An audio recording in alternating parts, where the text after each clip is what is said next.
Saat kata-kata Penatua ini berakhir, terdengar desahan napas di aula besar, dan Penatua baru saja angkat bicara dan menolak lamaran tersebut.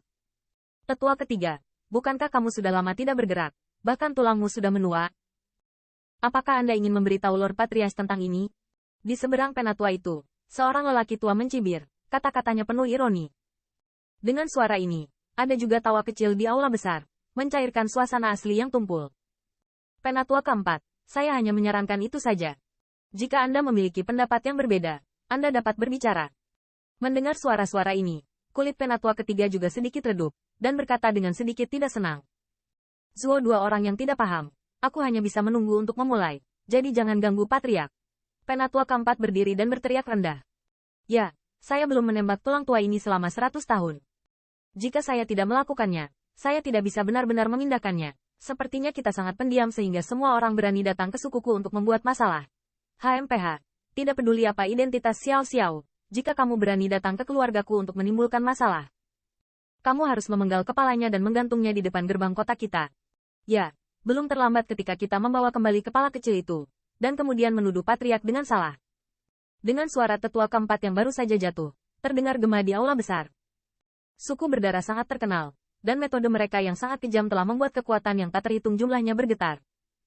Terlebih lagi, bahkan ras tingkat sovereign, mereka tidak memberi muka sedikit pun, dan bahkan ada ras tingkat sovereign, karena keturunan pengorbanan darah.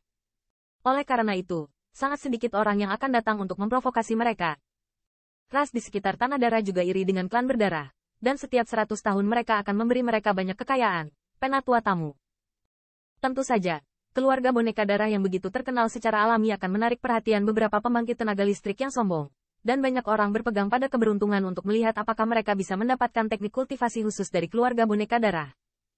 Dan sebagian besar pembangkit tenaga listrik ini, setelah melihat tempat yang menakutkan dari klan berdarah, pensiun atau mengubur diri di sini, dan gagal memicu gelombang apapun.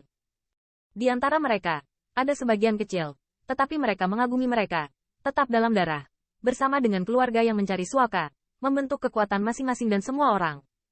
Itu sebabnya ada banyak pasukan bawahan. Dalam 1000 tahun terakhir, semakin sedikit orang yang memegang kebetulan, dan karena populasi etnis, keluarga jangkrik darah belum berkembang secara agresif.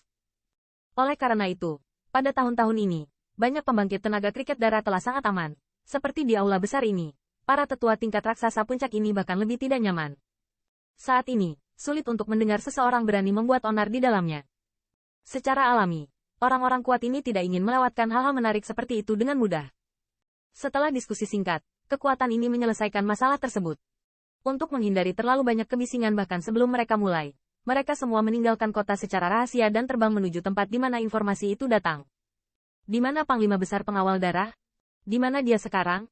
Di atas Bloodlands, lebih dari selusin siluet lewat dengan cepat, dan di depan mereka, Penatua keempat meminta Penatua ke samping.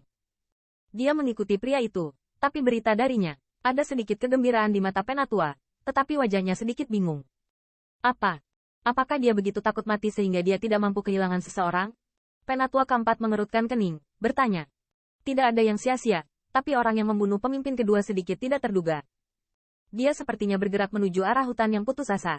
Di sisinya, Penatua menggelengkan kepalanya, berkata dengan ringan sambil tersenyum. Ketika mendengar kata-kata hutan yang putus asa, banyak mata Penatua memancarkan ekspresi ketakutan, dan di wajah mereka, ada sentuhan ironi. Ada alasan lain mengapa klan berdarah bisa berkembang dengan begitu percaya diri. Karena di belakang mereka adalah tanah yang terkenal dan ganas dari 10.000 benua, hutan yang putus asa. Ada hutan yang putus asa di belakang mereka, dan itu benar-benar aman di belakang mereka. Karena dalam catatan, tidak pernah ada pembangkit tenaga listrik yang hidup melintasi hutan yang putus asa itu. Lebih penting lagi, pembangkit tenaga listrik teratas juga tidak dapat diakses di sini. Kekuatan klan berdarah pernah memasuki mereka, tetapi kekuatan mereka hanya dapat dieksplorasi di tepi hutan yang putus asa, dan semua yang dalam, bahkan raksasa puncak, belum kembali.